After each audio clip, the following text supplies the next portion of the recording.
In the Memories book, Volume 1, you wrote an excellent story on the annual event. Starting on page 242, there's mention of the first fall fair was in 1901, but the Corn Festival began in 1949. So when did the two events sort of merge? Was it when the Corn Festival joined in 49?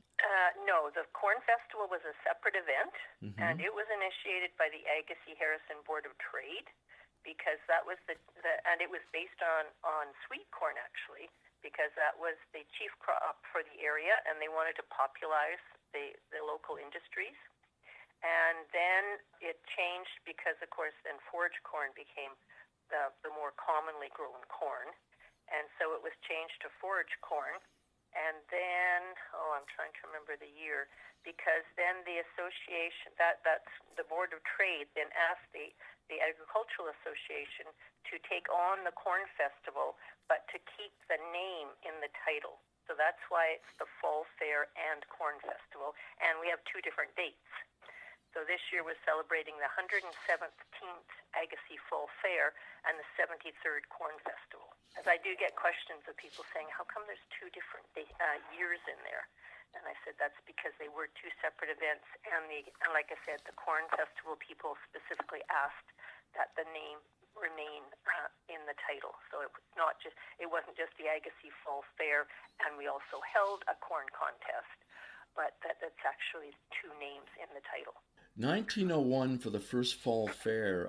There's some great photos in the Memories book from way back when and Mm-hmm. over the decades. What were things like then in the very first one? And I guess it was pretty small, was it not? Yeah, it was small. I think there was two horses shown, so it was very small. And the reeve at the time, James Morrow, and of course Morrow is a common name around here.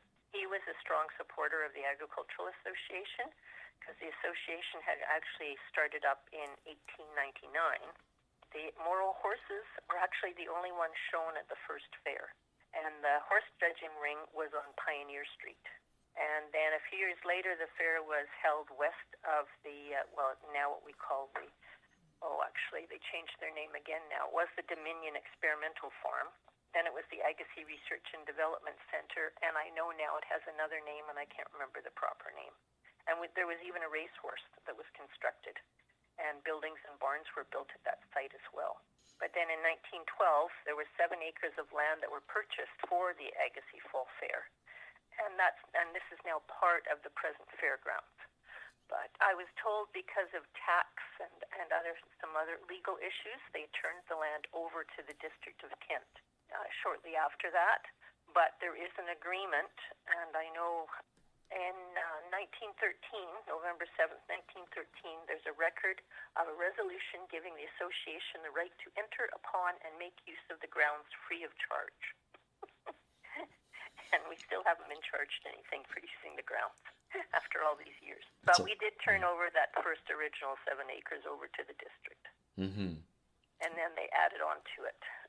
And there was an agricultural hall where the present agricultural hall is.